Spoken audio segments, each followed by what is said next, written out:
Hey, welcome back to Aircraft Adventures. I'm Liam Locke, and we are back in the Microsoft Flight Simulator X Steam Edition Flight Simulator, sitting on the tarmac at the gate 29 at Ronald Reagan National Airport.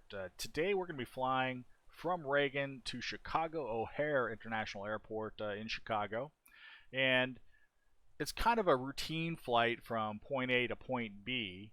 But we're flying in a different aircraft today, the Boeing 737-800 with our Southwest branding on it. This is actually a flight that I recently took to Chicago, so I thought it'd be good to kind of recreate that in the same aircraft. Now, I was kind of holding off from picking up the Boeing 737, only because if you watch any flight sim videos out there online, a lot of people fly this plane, and honestly, I didn't get the appeal of it. I didn't really care for the look of the cockpit.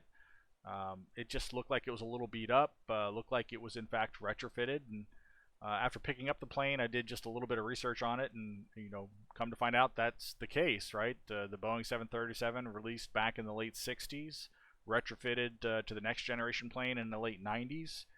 As far as aircraft go, I looked at some of the sales numbers, and apparently it is or it was up until October of last year, the highest selling aircraft of them all. I mean, there's over 7,000 currently in operation, but in October of 2019 it was surpassed by the Airbus, the A320 family, for the top selling plane.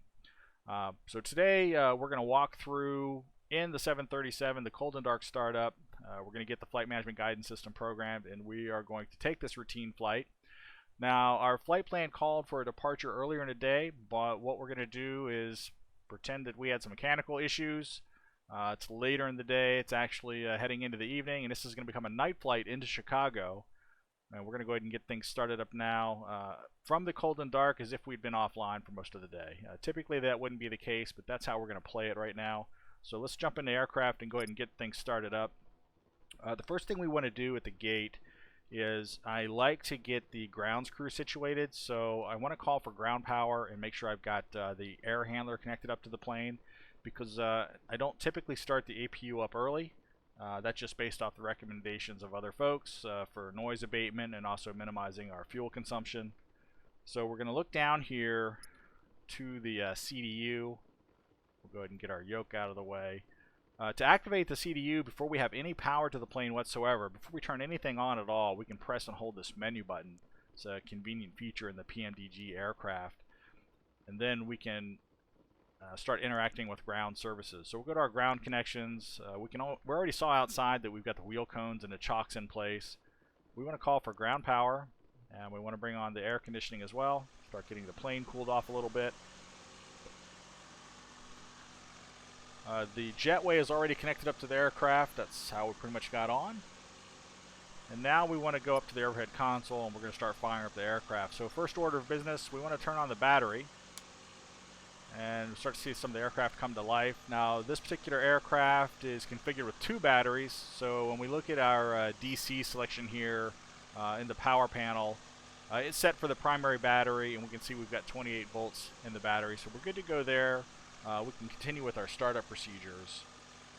What I typically do, and I don't know if this is really required, right? I'm not a pilot, I'm not an expert in these systems, but I try and read the FCOM and try and become a little more familiar with what the process is to start these aircraft. So, if I do anything wrong, by all means, I look forward to your comments, and I'll try and get it straightened out the next time I fly this aircraft. But I like to go ahead and turn off the cabin, utility, and the in-flight entertainment and the passenger seat before I turn on ground power. I'll also take a look at the AC selector. So we've got our volt and amps panel up here showing us how much power we're getting and whether or not we're connected. And when we look at this AC power selector switch, it's currently configured to show power from the APU generator. Well, the APU is not on, so we're not going to see anything there. Engine 1 and 2 are not on, so no power from there. But if we go to ground power, we can confirm and see that we've got power connected up to the aircraft. So we're ready to go on that front. A couple things we want to check before we turn on ground power. I want to make sure that the electric hydraulic pumps are in the off position, and they are, so they're right here. We want to just confirm spot check landing gear is in a down position, and it is. And now with those checks in place, we can go back up, and just below we have the ground power. We see the indicator says ground power is available, so we'll go ahead and flip that switch down, and now we've got power flowing to the aircraft. And already with the switches in their current position for startup, we're drawing 21 amps of ground power.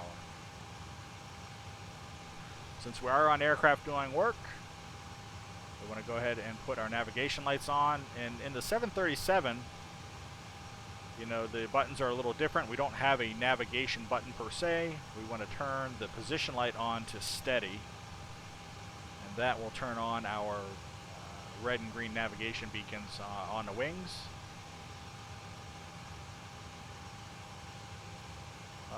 Now at this point, since I do work with GSX Ground Services, we want to get them started as well. So we're going to call for the catering service. And at the same time, I like to call for fueling as well. They'll queue up and make their way to the aircraft.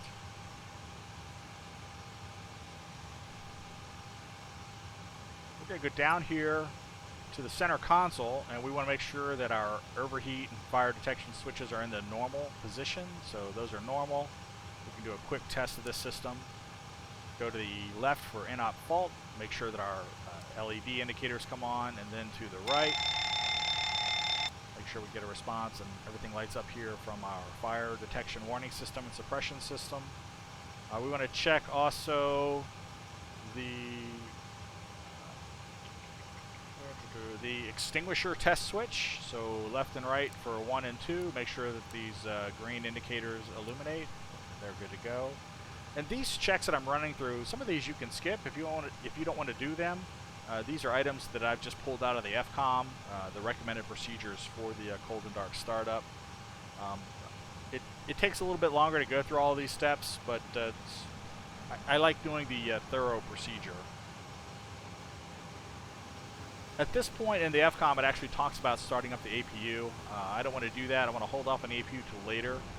We don't really need it as long as we've got air conditioning coming into the aircraft from the ground and power, so we can delay that startup. And it sounds like outside right now our ground services, or I should say our catering services, have shown up, and they are chiming at us because they want us to open up the doors. So we're going to hop back in here, go down to the CDU, and get our door situated.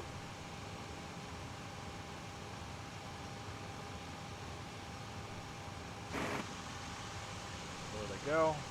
They'll go about loading up the plane. We want to look at the flaps. So flaps is in the up position, which is what we expect. And we can look up here in the center console and just confirm that the indicator says up as well, so that they align. That's good to go. We also want to check the cargo fire suppression system. We can activate that here. Everything lights up, looks normal. Switches are in the normal position. Overhead, the FCOM also suggests that you do a test on the cockpit voice recorder. This doesn't really do anything other than illuminate, so test appears to be good. And then it takes us up to the upper overhead console.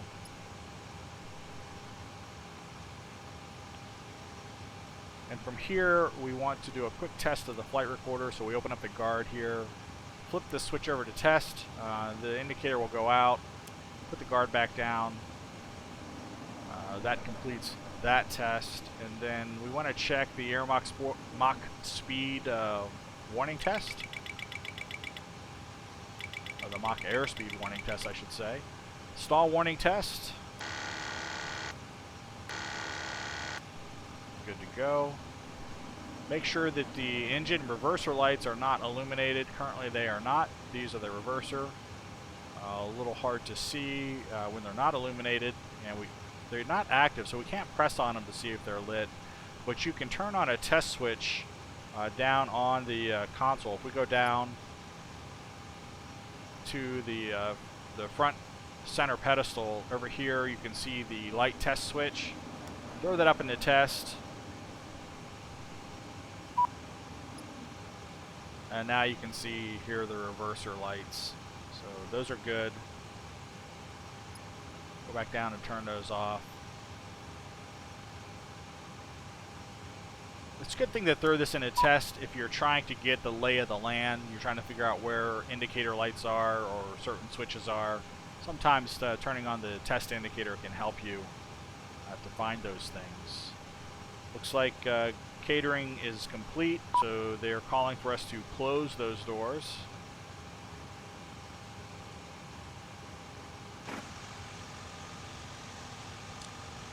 They should be done. They will leave, and then we'll expect the fuel truck here momentarily. Before the fuel truck gets here, one thing that I want to do right away, and actually let me just address one message here real quick. So recall that when we were starting up the aircraft, we activated this CDU first before there was any power to the aircraft.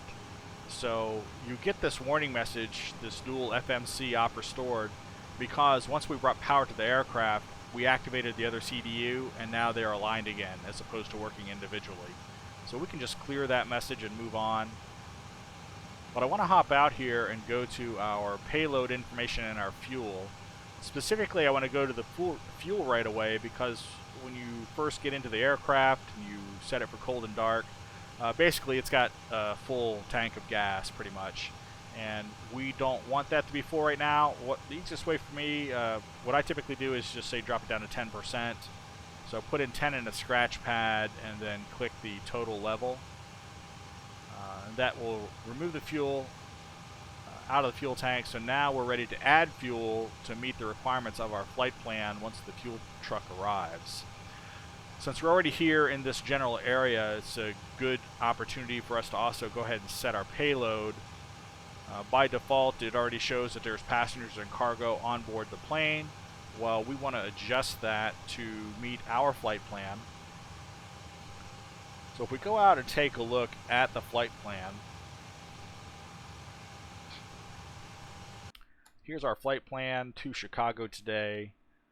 We want to look specifically at our fuel information. Actually, we're actually looking at payload here first. So we can get the zero fuel weight, which is going to give us our automatic distribution of passengers and cargo by looking right here at the top for estimated zero fuel rate. Zero fuel weight, I should say, not rate. So 60,878 kilograms.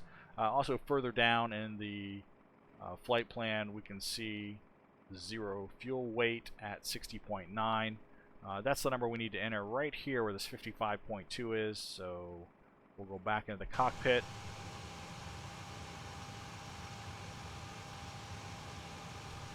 Zero fuel weight, 55.2. We want to change this to 60.9.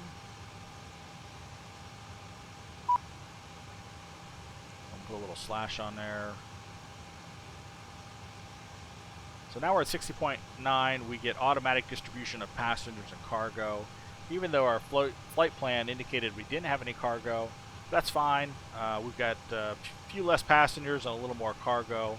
As long as that zero fuel weight matches, we are good to go. Outside the aircraft right now, the GSX fuel truck has shown up. They're already connected to the wing and waiting on us to pump gas into the plane. We'll go back in and do that here. Look at our flight plan one more time.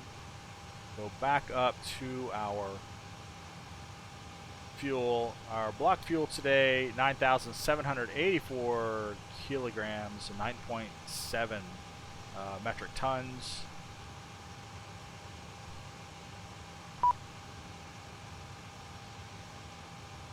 Now we can enter that as 9,784 kilograms, or we can put that in as 9.8 technically.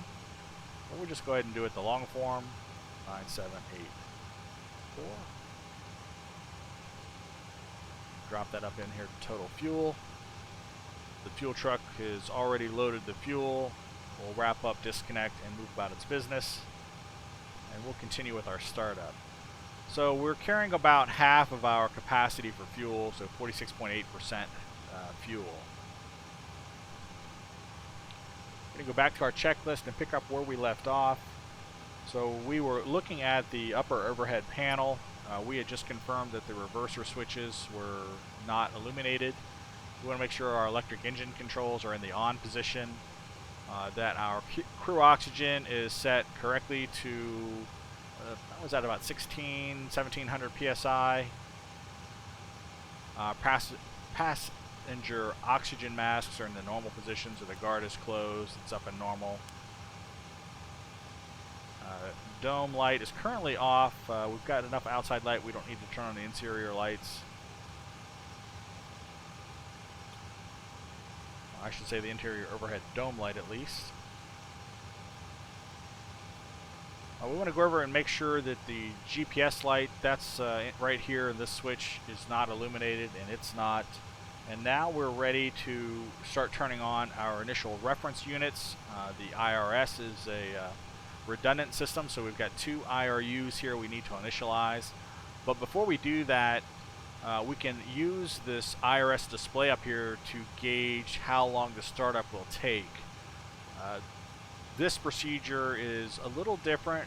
If your aircraft is configured to rapidly start up and align your IRSs, you probably won't get much benefit from this, but I like trying to keep the realism as true to life as possible.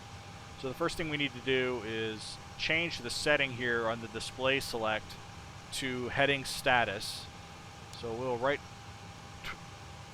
gonna right click that over. Oh, that went to test. So if you want to see the lights, I talked about the GPS being off. We can go to this test mode here and you can see all the lights illuminate. But I want to go to heading status. So now we're on heading status.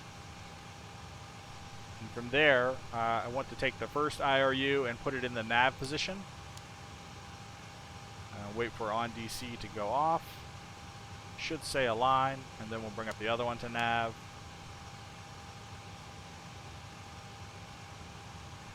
And now these go to align, and we'll see that the IRS alignment system is going to take 8 minutes to complete. So that's our countdown right there. With this turned on, we can jump down to the CDU. Go back to our FMC.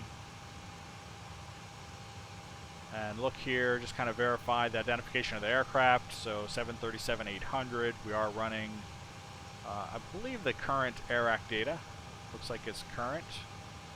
And now we want to go to our position init, and we can go ahead and set our IRS position. So we're going to use the last known position. We just click on last position. I'll put that in a scratch pad, and we'll drop that into the set IRS position. While we're here on this page, we'll just quickly put in our current airport. So we are at Ronald Reagan National. And then we'll move on to the rest of our checklist. One more thing they want us to look at up top, this proximity switch electronics unit, this PSEU light needs to be off, and it is. That's pretty much always the case, but that's a part of the FCOM manual of checks. And at this point, if you're doing the exterior inspection, they want the electronic hydraulic pump switches turned on. We're going to need those anyways, so I'm going to go down to the overhead console and go ahead and turn both of those on as well. Now we move on to flight deck preparation for the captain side of the aircraft. We've got some, check here. Check our captain's oxygen mask. Good to go. I'm going to go up here and scan down the overhead panel, the captain's check, so make sure our flight control, all of these guards are in the closed position. They are. Turn on the yaw damper. Look at our navigation control settings, make sure that they are all in the normal position. Our display should be set auto for source. Control panel should be set to normal. We expect these indicator lights to be on at this time while the engines are in the off position. Go down here to our fuel pumps, make sure that the crossfeed is closed, not in the open position. Go ahead and turn on all of our fuel pumps. Looks like those were already on. So those are now on. We already verified our fuel quantity. Now we can go up here to our AC cab utility. Turn that on. See a big jump there in the number of amps that we're using. Turn on our in-flight entertainment as well. Make sure that standby power, the guard here is closed and the switch is in the auto position. It's in auto automatically when it's closed. Our disconnect guards are also closed. We expect the bus transfer to be closed as well, so it's in the auto position. No engines, so the generator off indicator is illuminated for the main engines. That's expected and normal. We want to take a look at our wipers, make sure that they're both in the park position. And now we've got some light controls for the overhead console as well as the circuit breakers behind us. I typically take these up to about 3 o'clock, just makes it a little easier for me personally to see in the flight simulator.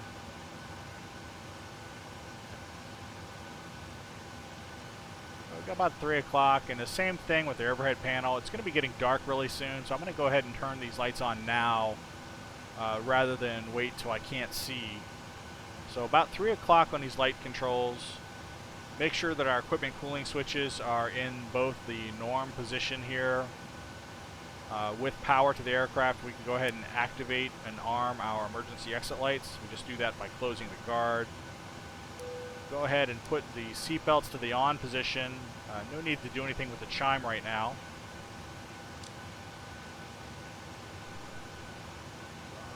Moving right along, we want to turn on our window heat. All 4 of these go to the on position. We don't turn on the probe heat yet. We'll come back to those in a moment. We're not going to make any changes to the wing or the engine anti-ice switches. The electronic fuel pumps are already turned on. This would be the point in the FCOM that they would typically be turned on. We can spot check the brake pressure gauge since they're already turned on. We want to go down here and look and just confirm that we're up to 2800 psi, and we are, so we're good to go with hydraulic pressure for the brakes. We're going to take a look at our cabin differential pressure, make sure it's set for 0. Our cabin altitude should be 0 as well. We're near sea level. And the climb rate should be at 0 as well. Climb rate right here. There's actually 2 dials in here, one in the outer, one in the inner.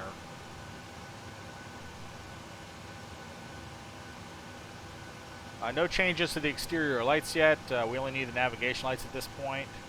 Make sure that our ignition switch can be either an ignition left or ignition right, whatever your preference is. I don't have any information. They suggest in the FCOM that you actually alternate it, but I think there are different opinions on that, so I typically put it in the ignition right position. Engine start switches are still in the off position, which they should be at this time. We can look at our current air temperature, right? We can pick the zone that we want to look at. If we look in the forward passenger cabin, so it looks like just under 20 degrees, so a little chilly in there. It's definitely cool. It's definitely cool. The trim air should be on.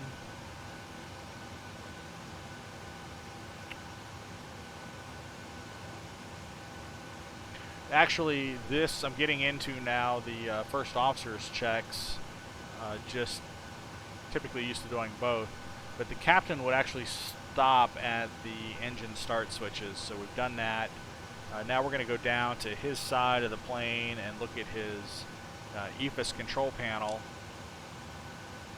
So our alignment should be close to being done. Let's just take a quick look at that. So it should be complete here. It looks like, in fact, it just finished. We just got our heading of 161 degrees is the direction we're facing. So now if we go back down and look, we should see that the PFD and the navigation display have come to life, and they have. So that is good. Perfect timing with us coming down here to the Efis panel. So Captain's Efis panel, no changes to be made here other than at this time what I'll typically do is I want to bring up the arc, the radial arcs on the navigation display. So I'm going to click TFC and see that the TCAS is currently off, which is expected at this point. I don't have any other changes that need to be made at the Efis panel. We'll come back and set our altimeter, our barometric pressure, 4 inches of mercury once we get that update from Irs. Nothing else has to change unless you want to drop back your navigation display range to 10 nautical miles. So I've gone ahead and made that change. From here we can look at the mode control panel, the MCP. No course setting that we need to set at this point. We do want to turn on the flight director, and one unique thing here in the 737 compared to some of the other aircraft that I've flown is you want to make sure that you turn on the captain's first, because then it becomes the master for flight director. Before you turn on the flight director on the first officer side, if you turn that one on first, you'll see the MA light up over here, and that becomes the master. So just one unique change for the 737. The FCOM calls for us not to arm auto thrust until virtually just before takeoff. I'm going to go ahead and do that right now. I don't really have an indication as to why I shouldn't do that. So we're putting that into the arm position. Running headway, the runway heading, wow, is going to be 7 degrees. So 7 is set. We don't have a speed yet, our V2 speed yet, so we'll come back to this. Our altitude, we'll double check, but we'll see in our SID, our standard instrument departure, will be 5,000 departing out of National. We're going to drop that down to 5,000 now since I have that information, and we'll verify that. No other changes to the bank angle limit or the vertical speed flight path angle reference switch. Make sure that the autopilot disengage bar is in the up position. Autopilot is not currently active. Look back down here, take a look at the clock. Clock looks good. So 21:19 is Zulu time. 4 hours time difference, so we're sitting, what is it, just after, what is that, 1700? So just over 5 o'clock, 5:19, heading into the evening.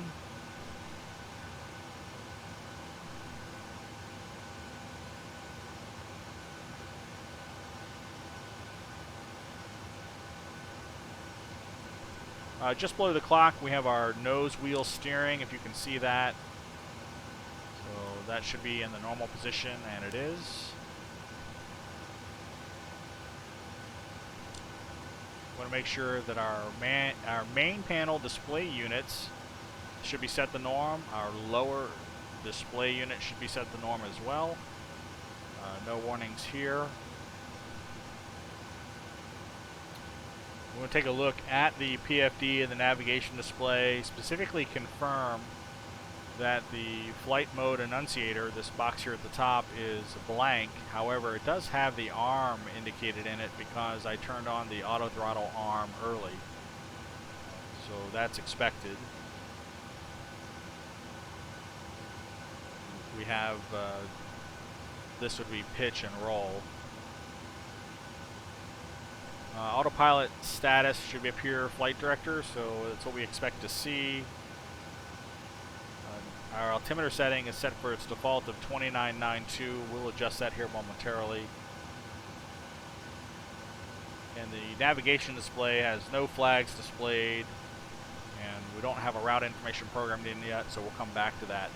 We'll go ahead right now and get our altimeter setting. We can do that a couple ways. I am flying with active sky, so we've got real-world weather. It is currently raining at National Airport, so we've got rain here at the airport. I want to go to the ATC menu and go ahead and tune in to Irs. Washington Airport information, Bravo, 2121 Zulu, wind 241 at 6, visibility 6 in light rain, sky condition 3,600, scattered, ceiling 5,500, overcast, temperature 10, dew point 7, altimeter 2990, ILS, runway 1 in use, landing and departing runway 1. VFR aircraft state direction of flight. All aircraft read back full short instructions. Advise controller on initial contact you have Bravo. Washington Airport information, Bravo, 2121 Zulu, wind 241 at 6, visibility 6 in light rain, sky condition 3,600, scattered, ceiling 5,500, overcast, temperature 10, dew point 7, altimeter 2990, ILS, runway 1 in use, landing and departing runway 1. Alright, so we got confirmation that runway 1 is in use. That is our assigned runway according to the flight plan. We got our wind and speed of the wind, so 6 knots, so light headwind, actually a little bit off to the side. And we've got 6 mile visibility with light rain. Altimeter settings 29990. We can zoom in here just a little bit, and we'll change that just a little bit. 2990. We'll move on with our checklist. We want to confirm that our integrated standby flight display doesn't have any flags on it. It's not configured for approach. Everything looks good. Altimeter setting matches on it as well, so no changes to be made there.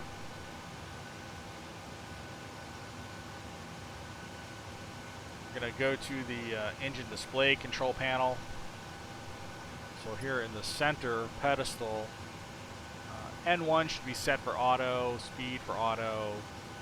We do want to, for the fuel flow, we want to reset that, make sure it's set to 0, let it go back to rate. We'll go ahead and turn our auto brake system to rejected takeoff. We can do that now. And then we can spot check our engine information. We want to make sure that everything is reading correctly. We do have engine oil in both engines. Good to go. And this is just the short display, but we'll leave it up full display because we'll need to see this when we get ready to start the engines.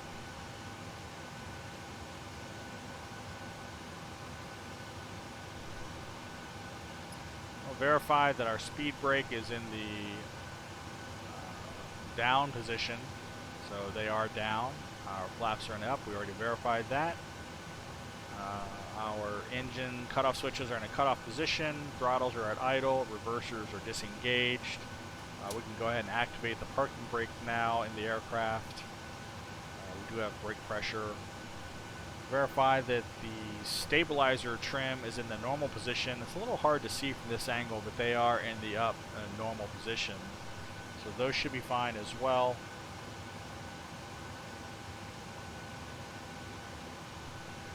A little further down here, we'll take a look at the radio.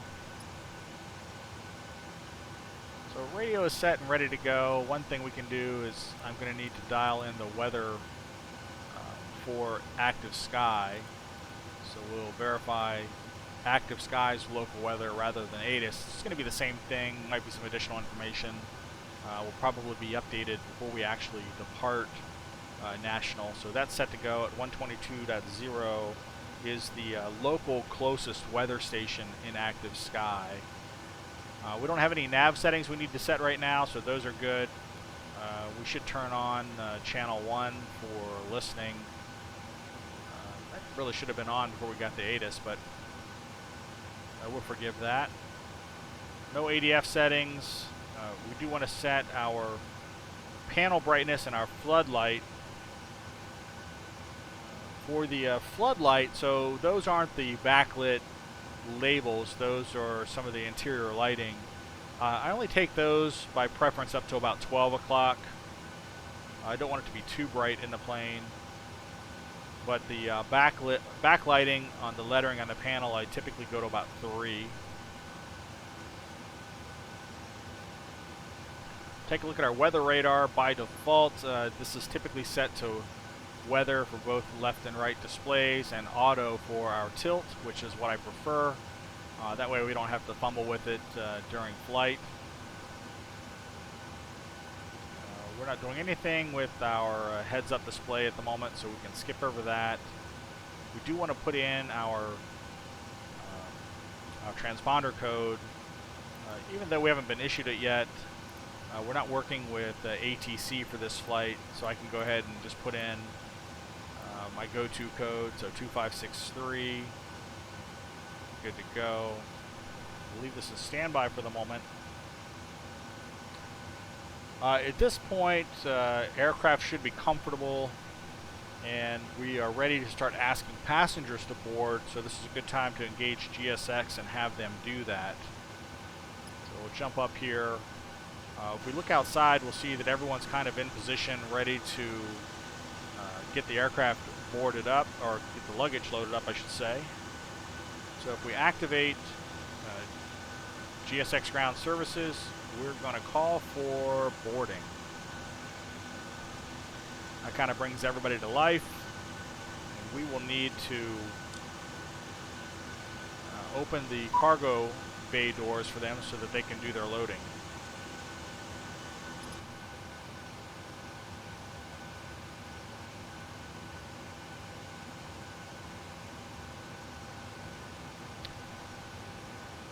Cargo doors. Alright. So those will be open for them.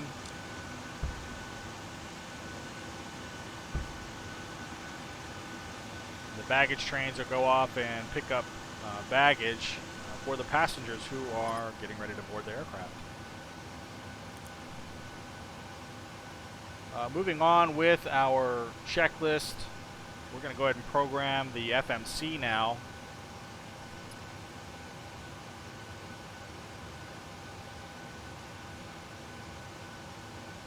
So we did our verification. We've got our reference airport in place. We want to go to route. Our origin airport is already in the scratch pad for us, so we'll drop that in up here for origin. Destination is going to be Chicago today. Destination, our flight number, it will be 3815. Not a real flight, just a made-up flight number. And from here, we're going to go to departure arrival.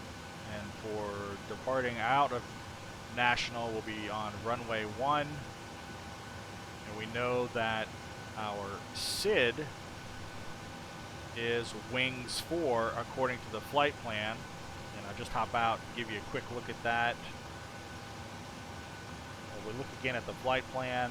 Scroll down here. Here is our routing. So, interesting, they've got 15. Well, 15 is definitely not right. I knew it was going to be 1. The flight plan called for runway 15. That's not us. Runway 1 using the wings for departure with a transition to Rame. So we see the transition back in the plane. Before I go back there, and then the rest of our flight plan, so we've got our VIA routes, Q72 to HAX, J149 to the ROD VOR, and then this is our standard terminal arrival, our star into Chicago, runway 4 right, that we'll also be programming here momentarily. Go back into the CDU, make sure we select our transition of Rame, so that's selected now. We'll go back to route. We need to go to the next page, right? This is page 1 of 2. Next page. we can see our SID and our transition waypoint. And now we're going to add in the mid part of our flight plan. So via Q72 to hacks.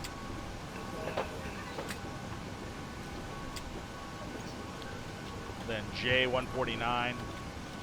Hello. To rod.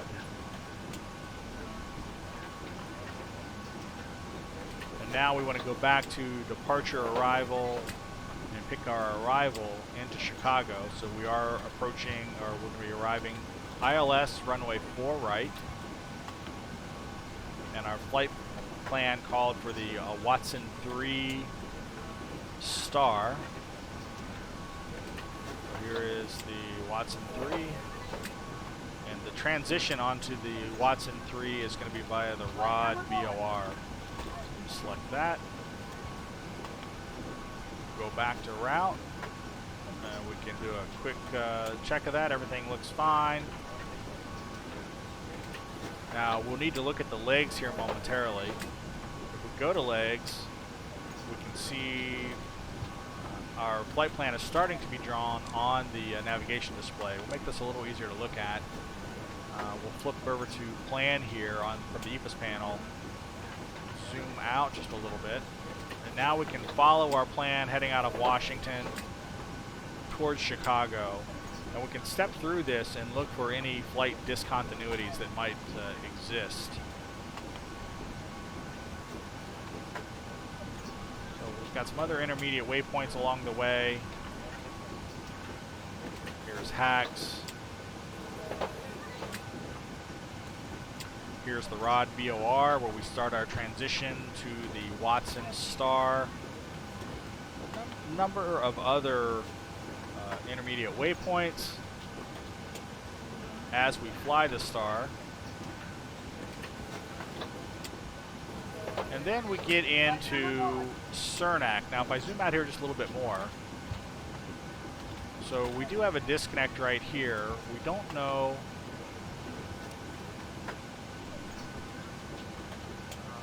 let me go back.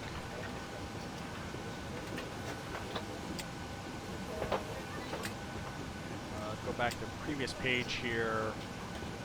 Step through this one more time. So we get to Cernak.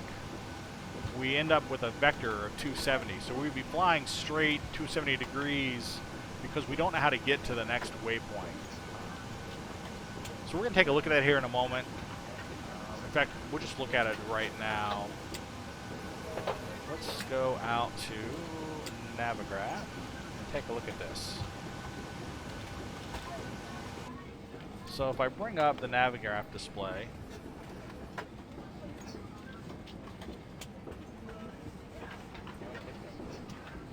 so here you can see our flight plan out of Washington heading up to Chicago.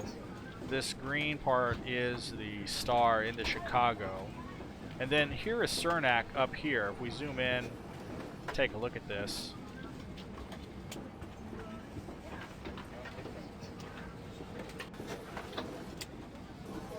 So rod was our transition onto the star. We end up at Cernak and we don't have a connection. We need to get to the 4 right approach over here to perform our lineup and landing on the runway. So it's kind of a weird star in my opinion. Basically we come to Cernak and we're dependent on ATC to give us vectors to our initial approach fix. If we take a look at the runway, so ILS 4 right, we'll bring up that chart.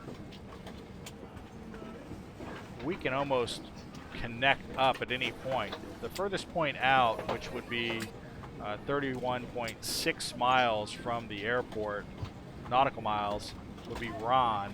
I don't know that we need to go that far, so I think what we're going to do is probably come in here to Deegan, come around and get lined up for approach at Deegan.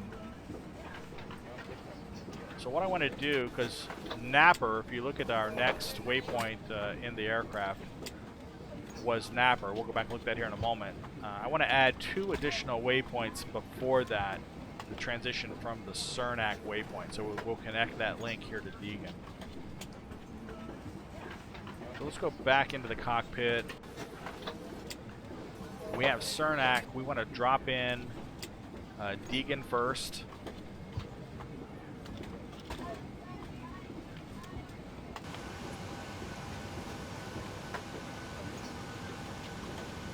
We're going to drop that in right here. And then we're going to drop in Harold.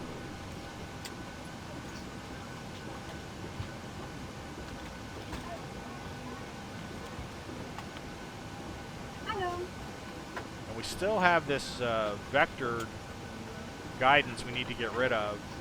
We don't delete, we need to basically say the next waypoint is going to be the Napa one after Harold. So we'll just select it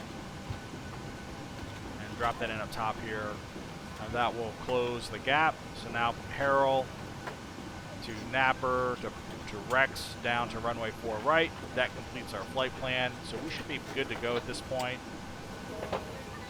Our flight plan is complete. We can go ahead and go back to legs, or actually route, and go ahead and activate this. Execute that. Flight plan now becomes purple. Zoom back out again here to 10. Get off of plan. And we've looked at our approach already, but I wanted to go back and look also at our SID, our standard instrument departure out of National.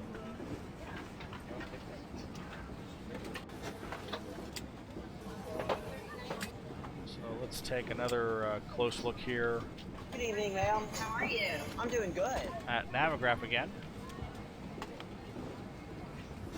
So here we are, National Airport, leaving the runway, going to turn slightly to 6 degrees, heading up and basically following the Potomac River out.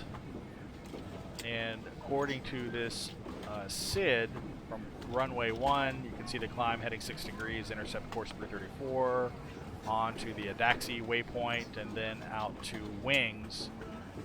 The important information about where we're getting our altitude from is from wings to Ramey, transition, maintain 5,000 feet, and we'll get clearance, or we'll expect clearance from ATC within 10 minutes after departure. So that's where we're getting the 5,000 from for our MCP.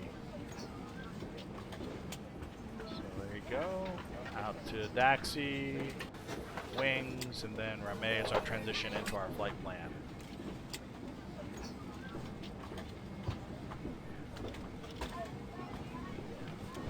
Alright, we got a couple more things to get the FMC ready, so I want to go back out to my checklist. And once we've got our flight plan information defined, we need to go to the init page. So for init reference, we've already programmed in our 0 fuel weight in the payload setup. So we can recall the 0 fuel weight by clicking that button here on the CDU. We get 60.9, which is correct. Drop that in. We want to get our reserves from the flight plan. Just to give you a view of that, back to the flight plan.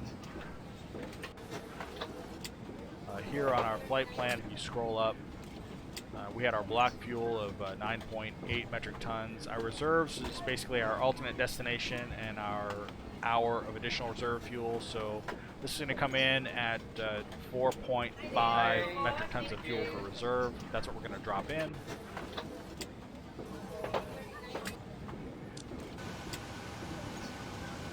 So 4.5 reserves. The cost index also comes from our flight plan. The cost index is 31.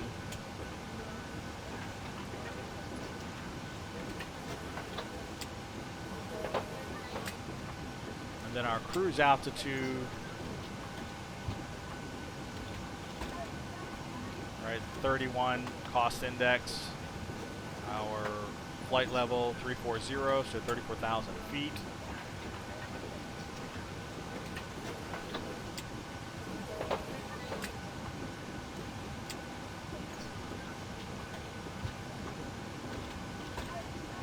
everything else looks good. Go ahead and execute that. Transition altitude is 18,000. Now we want to move to our N1 limit. So here's where we do our derated takeoff configuration. Now this is a whole topic unto itself, but outside air temperature is 10 degrees. Outside it was raining, it's overcast. The runways are likely still wet, so we want to figure out what our assumed temperature is for a derated takeoff. I'm not going to go into a lot of details here, but basically if you look at the FCOM, it talks about performance level for the 737-800, and really the easiest way to get this information is I look at the sea level altitude pressure, since that's basically where we are. Flaps level 5 takeoff.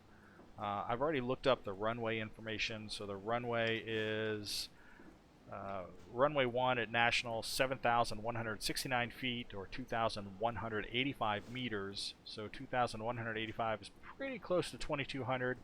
I know typically if it was anything less than being that high, that close to 2,200, we will probably look at 2,000, which would be pretty easy to do because our takeoff weight, if we went back and looked at the fuel plan, the flight plan, I think I can do that. If we switch over here, the estimated takeoff weight comes in at 70.4 metric tons. So that's kind of what we're looking for. Go back to the FCOM here. So 2,200 is our runway length. If we were to use 2,000 and scroll over here, we've got 70.2, so it's pretty close. We would just need to figure out if there's any adjustment. But basically that comes in at 14 degrees.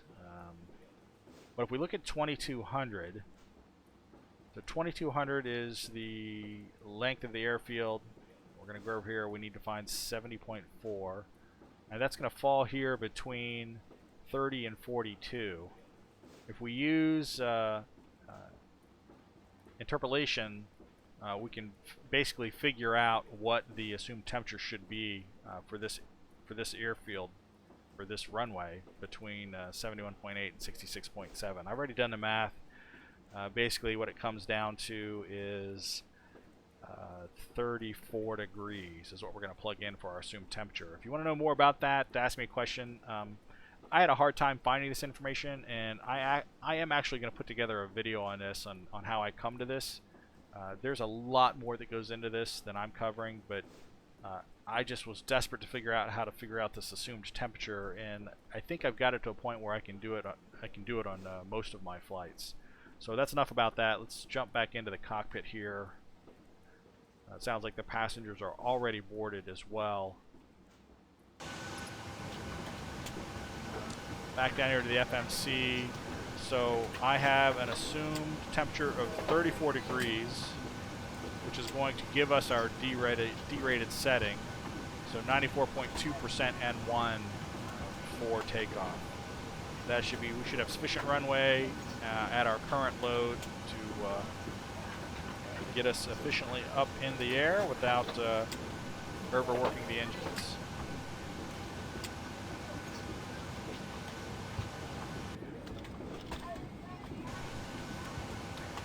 Go back to our checklist. Now that we have that information programmed in, no other changes on this page. We want to go to takeoff. We are doing the flaps 5 takeoff. We can recall our center of gravity from the payload, which was 24.3. Drop that in here. It gives us our trim value, which we're going to need 5.04.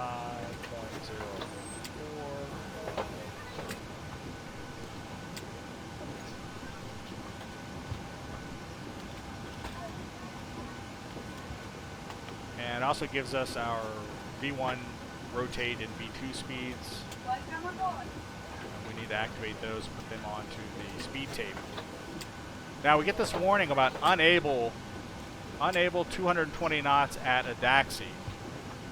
The reason that's coming up, and this threw me off for a little bit as well, is if we go back and look at our first waypoint as we depart, we have a speed constraint of 220. Well, we're not going to be able to achieve that from takeoff. There's just not going to be possible. But it's not really a constraint, as in I have to be at 220. So it's kind of programmed inaccurately, in my opinion. Maybe not. Somebody can clarify this. But if we were to look back at the Navigraph SID, notice that at DAXI on the SID it says maximum 220 knots. So we're certainly not going to make that. We're not going to be over it, so we're pretty much covered. We can get rid of that message just by clearing the constraint.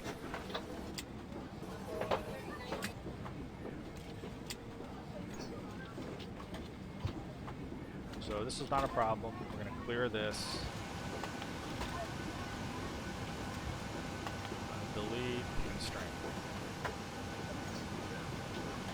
And now we'll execute that.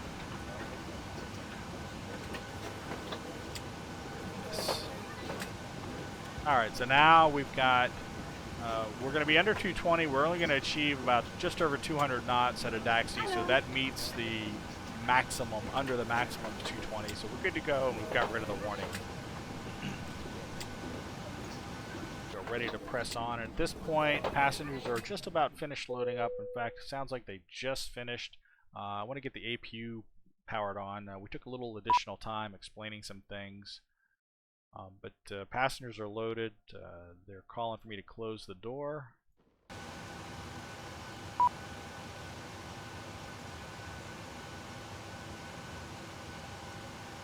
Go ahead and close the door. Get that closed. Go back to our FMC. I want to do a quick spot check of the doors. So we still have the cargo doors open, so forward cargo and aft cargo, we need to close those still.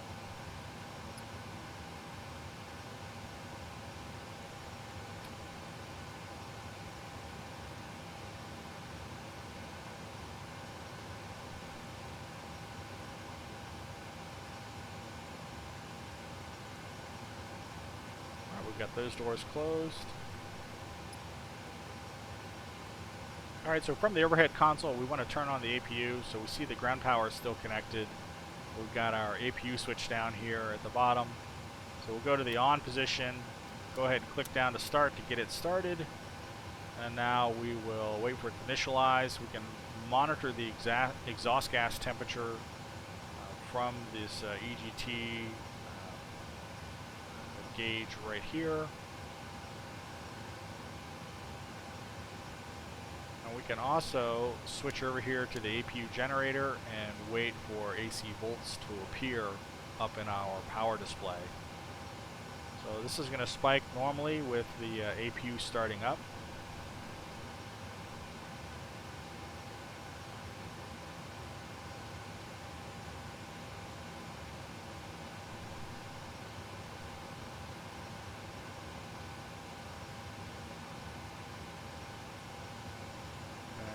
While we're here waiting for this, another thing we can do is go ahead and set our flight cruise altitude for 34,000. So we'll get that set now.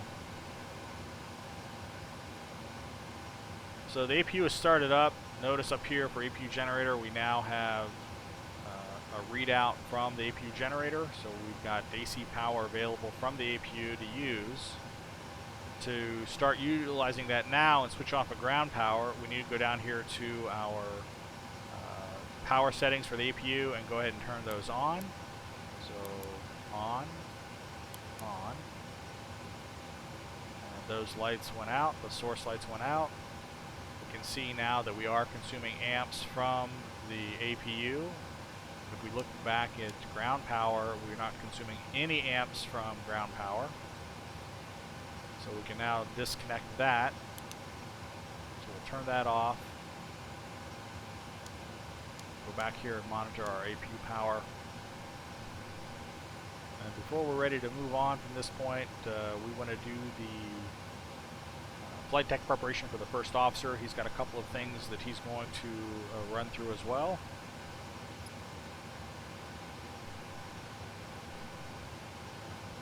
Starting with his oxygen mask as well.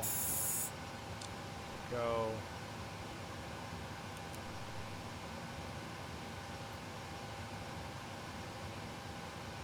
Here, back up to the overhead, take a look at the air temperature. Forward cabin is set for 20. Looks pretty good. We don't need to change any of these settings. We do want the left and right recirculation fans to be in auto. They are. Left and right pack, we can put the auto, start to get the airflow.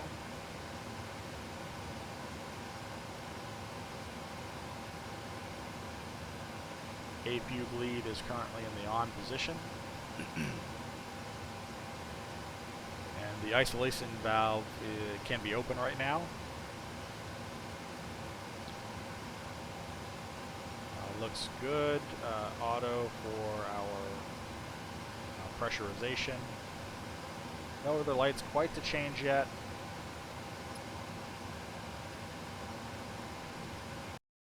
Same thing over here.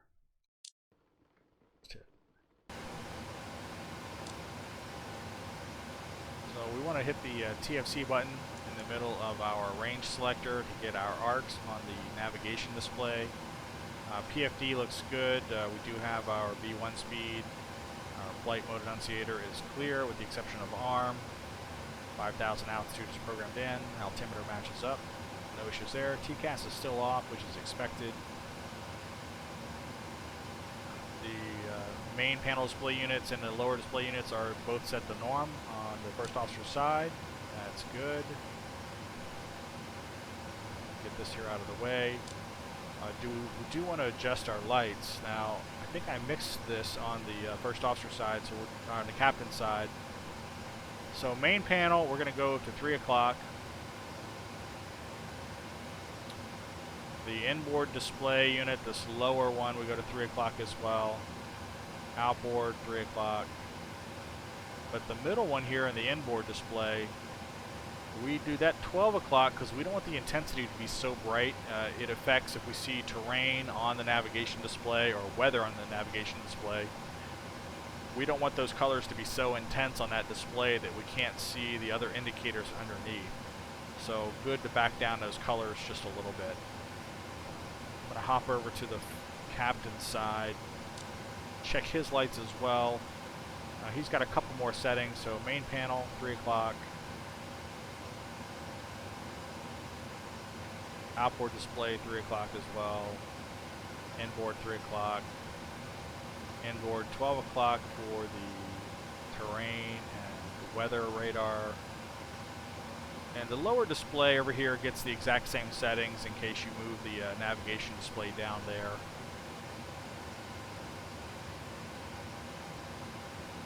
Then we have the background brightness here, 3 o'clock. And then our MCP floodlights, 12 o'clock. So that is good.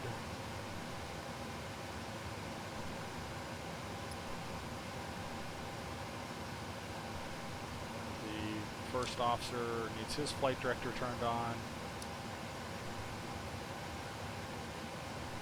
Check the clock. Clock looks good, 21:56.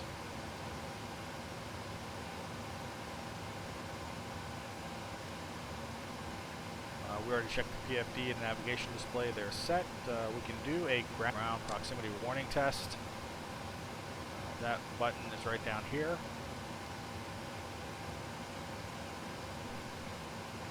Glide slow.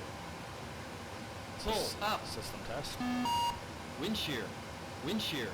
Wind shear. Terrain. Terrain. Pull Here's up. the 12 o'clock background colors I was referring to. So you want the intensity to be dialed back a little bit on those.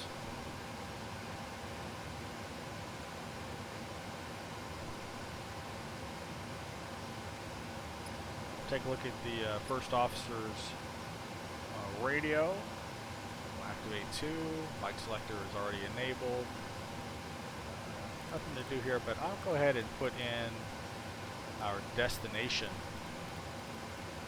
for active sky 16. That's 122.02. So we've got closest weather, and then we've got destination weather that we can get to kind of quickly. We do want to now take a look at the MCP.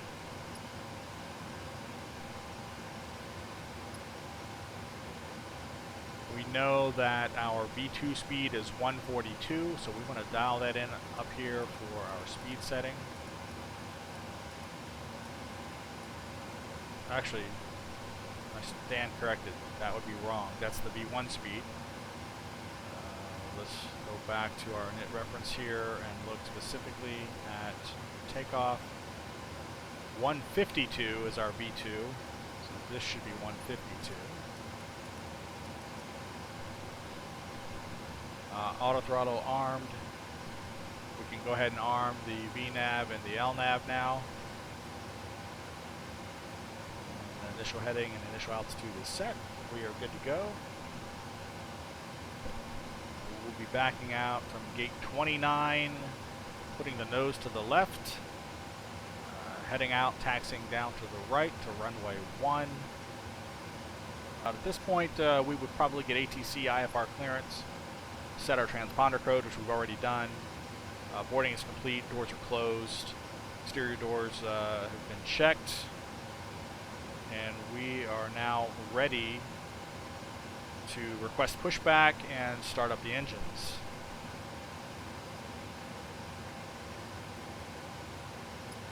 So we'll look up here. We can look out and go ahead and request removal of the taxiway. How about we say removal of the jetway? Operate the jetway. Undock that.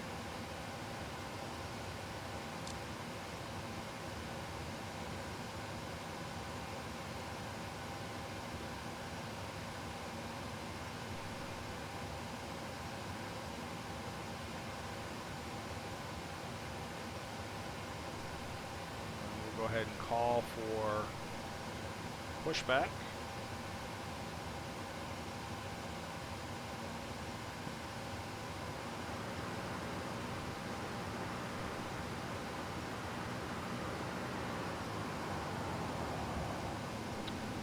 They're going to want us to remove the wheel chocks. Hello, Captain. We're ready for pushback. Locking gear. Wrong one. So ground connections, we want to remove the pitot covers, and we also want to remove the wheel Locking chocks. gear.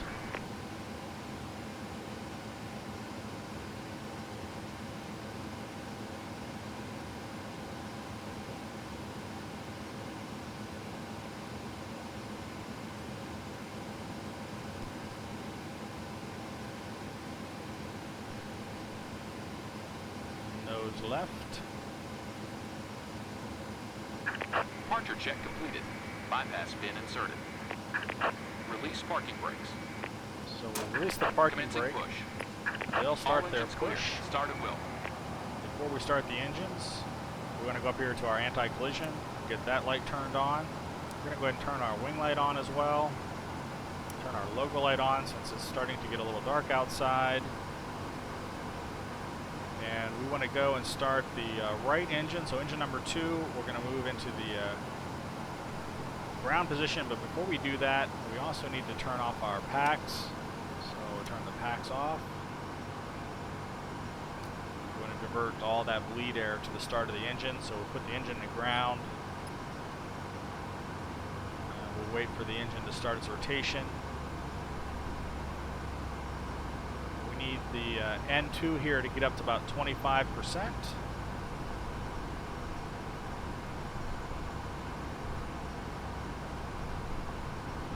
25, we'll go ahead and bring fuel to the engine.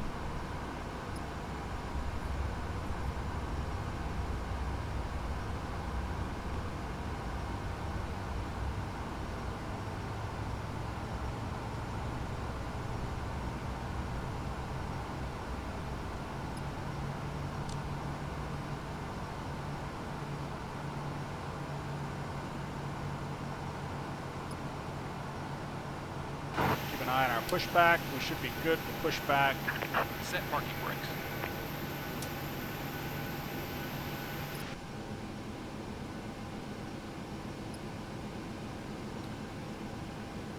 So need to verify. Ah, there it is. So 2, almost 4, correct. 6, yep, and a little high, 3. So it looks good. We're gonna go ahead and start the other engine. Unlocking gear. At this point, we can turn on the pack on the right, and we can go ahead and close this isolation valve, get air circulating into the cabin. Turn our APU bleed off.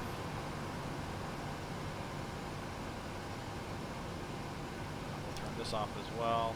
So we'll let that one run.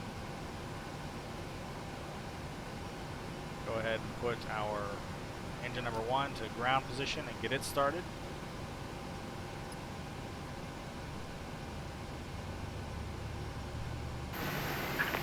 Left is clear. Right is clear. The ground crew has cleared us. Equipment's out of the way. Should be at 25 on the engine already. Nope, not quite.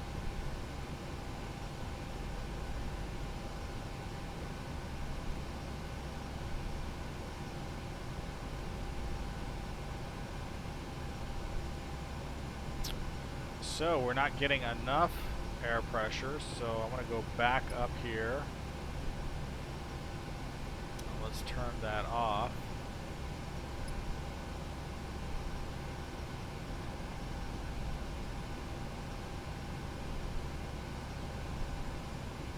Oh, you know what I did? Such a dumbass. Go back up here and get this APU bleed back on.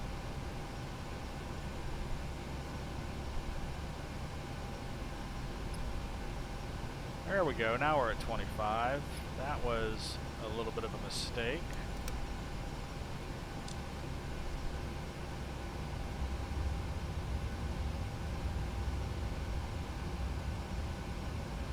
Alright, now we've got startup going. We can go back over here. Get this pack back to auto and on. I had turned off my APU bleed, so I didn't have enough bleed pressure to start the engine.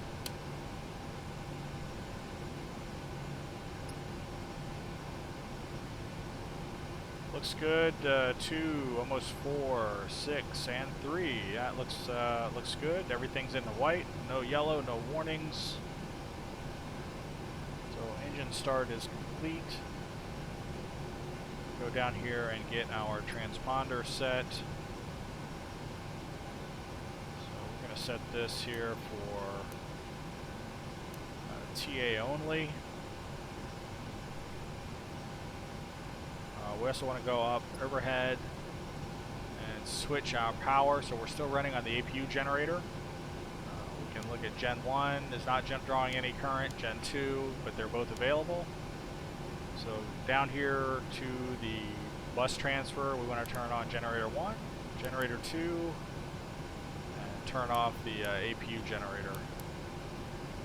So now APU generator is drawing no AC amps. We can see Gen 1 is drawing power as well as Gen 2. Now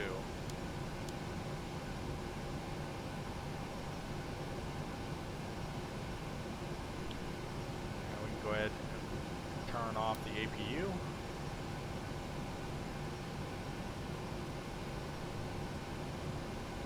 APU bleed to the off position. Go ahead and turn on our packs. All looks good. Temperature looks correct in the forward passenger cabin. Everything looks fine. So we do have weather, so we can go ahead and activate our weather display on our navigation display. So we are ready to taxi to the runway. A lot of work to get to this point. We are ready to taxi down to the runway. We're going to be heading out here to the right.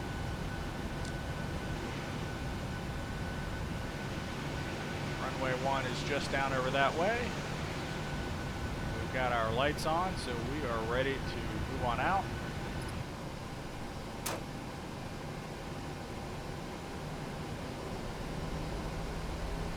we'll do a quick brake check. So brake check. Brakes are good.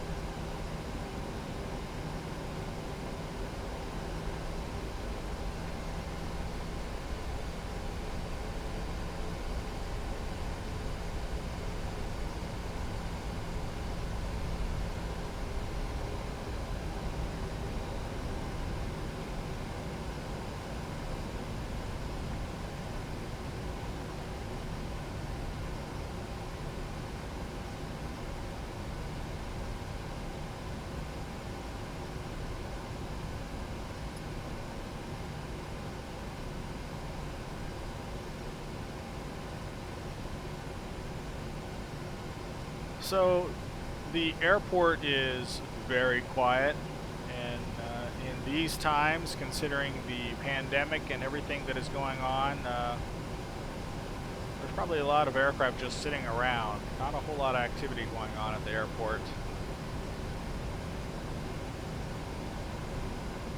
So although I purposely have all of that traffic turned off in the simulator for the sake of performance, it's probably not so far from normal right now. Making our way down here to runway 1. Looks good. Monitoring ground speed, 15 knots. Probably could go a little faster.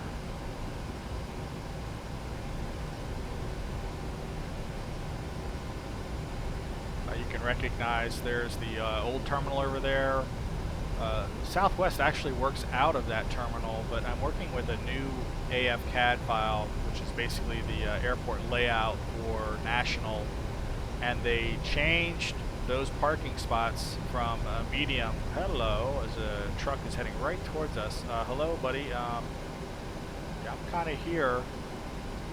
They changed those parking spots from medium to small, at least some of them. Now, I stopped just because that's the thing to do, but I've got collisions disabled specifically for this purpose because I find the ground traffic, I would turn it all off if it didn't add to the realism. But you know, these knuckleheads get in your way, and then they don't get out of the way. It's like it's easier for you to navigate off of the runway and move the hell out of my way than it is for me to try and go around you. You know, I got tired of those types of encounters basically ruining my flight sim experience because he'll just sit there, right? And it's kind of it's a standoff. Well, what do you want me to do? I can't pull forward. If I run into him, it's an automatic crash in the simulator. Anyway. It doesn't prevent us from experiencing a crash in a simulator if I'm going to crash into the ground, but it presents those types of annoyances. So we're going a little fast here. We're going to drop my speed down before we turn down this taxiway.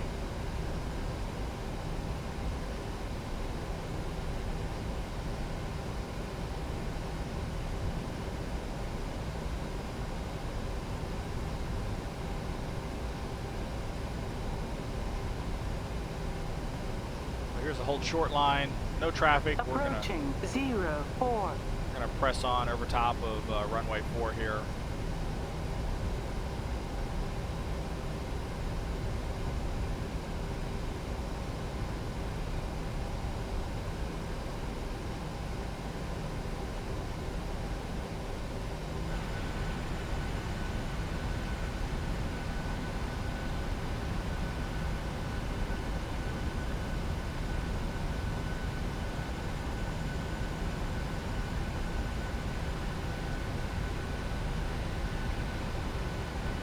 So now we're going to see if my assumed temperature calculation works out.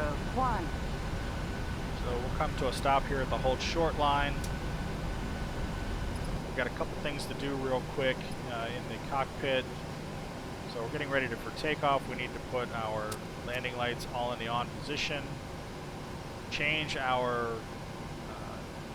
position indicator to strobe and steady. We're getting ready to take off. We want to put our engines into the continuous ignition mode, so if we have a problem with flame out of any kind, they'll reignite, so that shouldn't be an issue. Everything else looks good. We want to go down to our transponder. Put that in the TARA position. Looks good. We'll assume that we've got clearance for takeoff. Go ahead and get ourselves in position out here on the runway. This is a tight takeoff on a short runway for us. So I am going to opt for a static takeoff.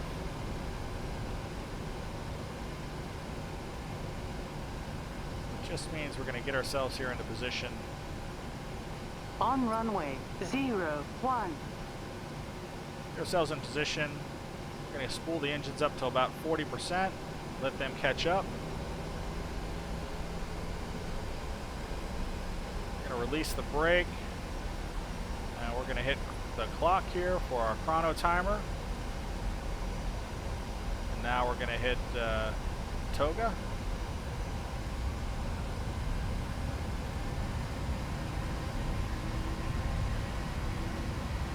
Try and get ourselves more down the center line.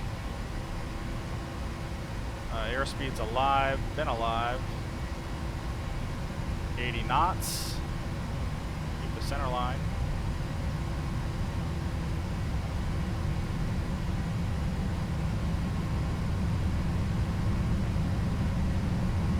V1. V1. Rotate. Rotate. V2.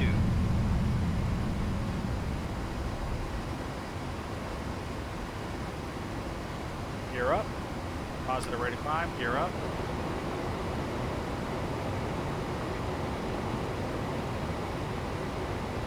Get our slight bank. Climbing at a pretty good rate. A little high here. Try and keep 15 degrees. We're above 1,000 feet, so we can activate the autopilot.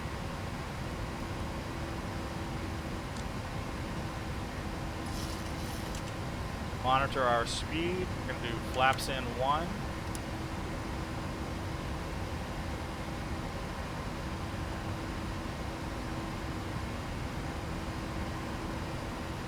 Go to flaps 1.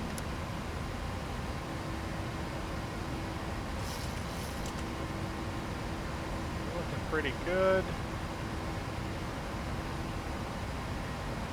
And we're going to go flaps all the way up. LNAV, VNAV, all armed and active. Auto thrust is enabled. Autopilot has got the plane. Everything looks good.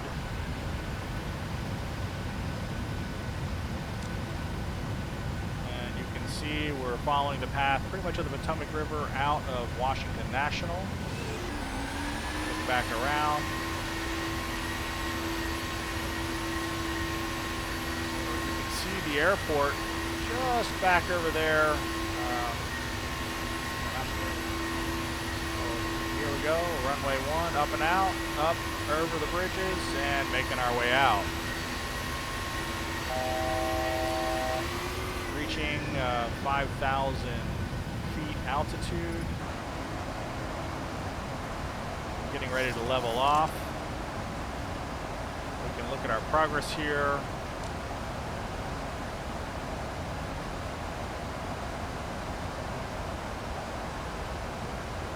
Hold 5,000 for a little bit. ATC would clear us up to our cruising altitude or to a higher altitude within 10 minutes of departure. Getting a little thick out there, so not a whole lot to see at this point. So while we're continuing to travel, I want to go back over to the Navigraph map and bring it up so we can track where we are on the map. So we'll activate that. Take you over there. So here you can see we are tracking out of Washington DC, getting ready to join up with our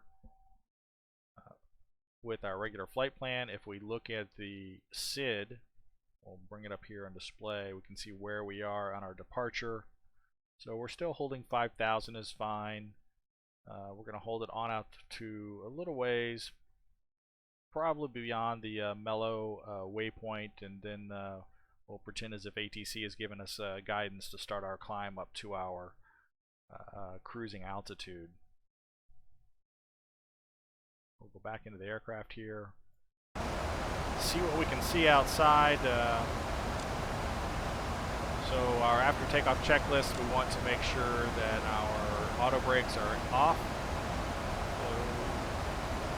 A little choppy up here.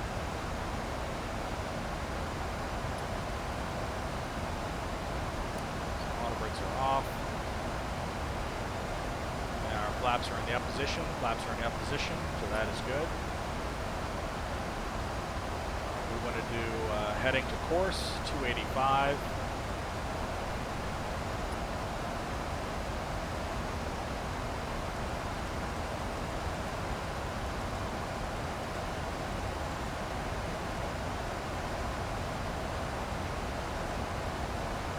We are just passing the mellow waypoint at 5,000 feet. We're going to start our climb up to 34,000. It's too bad that it's overcast outside. It's raining in the whole 9 yards. You'd be able to see Dulles Airport down and to our left. We're getting ready to pass over the airport now. Nothing doing this flight. We're going to go ahead and set our cruising altitude. We're going to start our climb to 34,000.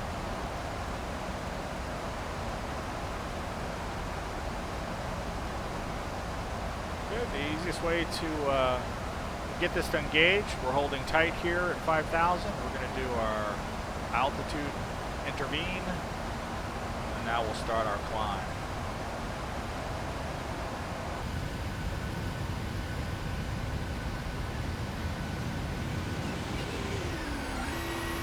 Get out of this rain.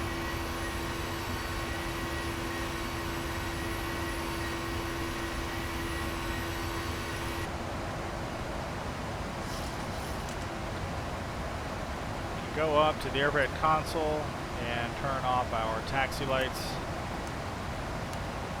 Landing gear is up.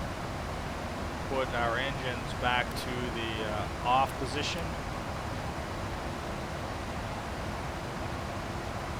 Logo we'll leave on for right now. Everything else is good. Wing will leave on for the moment.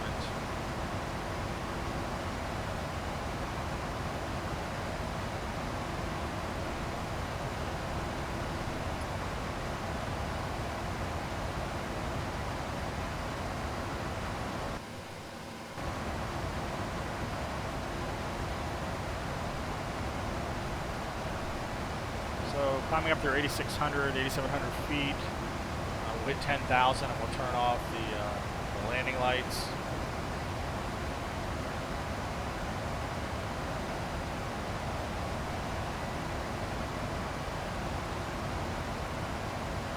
Everything's looking good. Heading to course adjustment 275. I do like the so I have the Easy Dock camera. It gives the realism of the bounciness in a cockpit as you're flying through turbulent air and in air in general. But it makes it really difficult to work with the controls at times because the cockpit's bouncing all around. 11,000 feet, we are climbing really quick. Go up here and turn off our landing lights.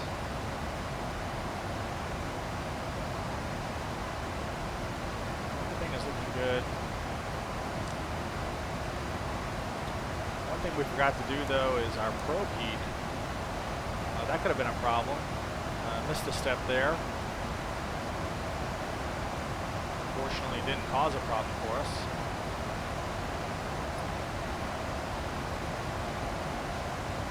And really at this point, we are flying above the clouds, so we're out of that pea soup.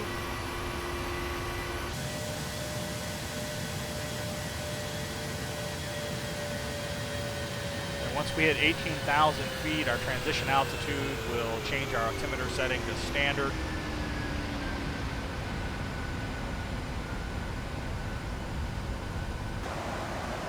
And we'll zoom out here a little bit because there we go. So the plane's continuing to climb. We're now up at an altitude more aligned with the aircraft.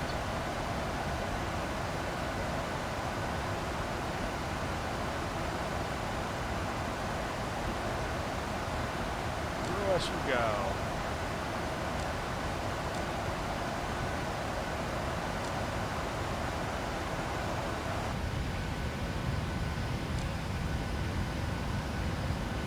Clear skies up here above the weather.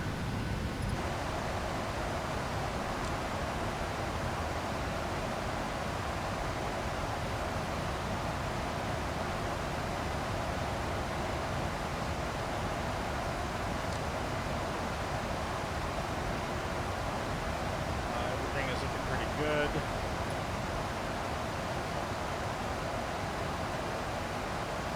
No issues, we have lights on. No warning indications, nothing in the yellow. Approaching 18,000 feet, we can go ahead and switch to our standard altimeter setting at this point. Standard.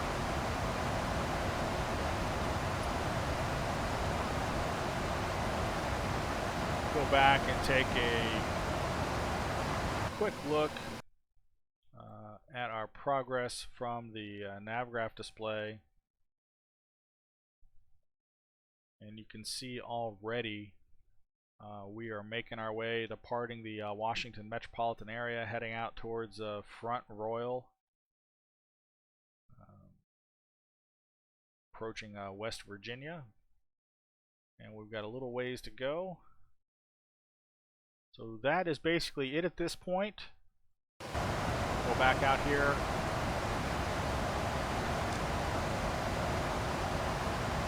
Continue to monitor the flight, climb to our cruising altitude, 34,000 feet. And once we get closer to Chicago, we'll come back and pick up the descent down to Chicago and our approach and landing in Chicago. Hopefully everything is uneventful. I am flying with failures, by the way, so if something happens along the way, I'll be sure and come back and pick up when that failure occurs, if it does. Fingers crossed we won't have that happen to us. But listen, I appreciate you watching. I hope you enjoy these videos. If you do, by all means, please click the subscribe. I'm going to be making more of them. Click the like button if you like this. And by all means, tell me if I did something wrong. I am in no way an expert. I hope this is helpful to somebody out there and you enjoy watching it. Let me know if you liked it. Give me your comments if I did something wrong and I'll fix it in the next video. But thank you so much for coming to Aircraft Adventures. This is my new branded channel. Aircraft Adventures is a new name just because you know, we're in the flight simulator and I'm trying out different aircraft and I'm learning how to fly these things and having a good time doing it. So I appreciate you joining me. I'm Liam Locke and we will see you for the descent into Chicago. Thanks. Bye.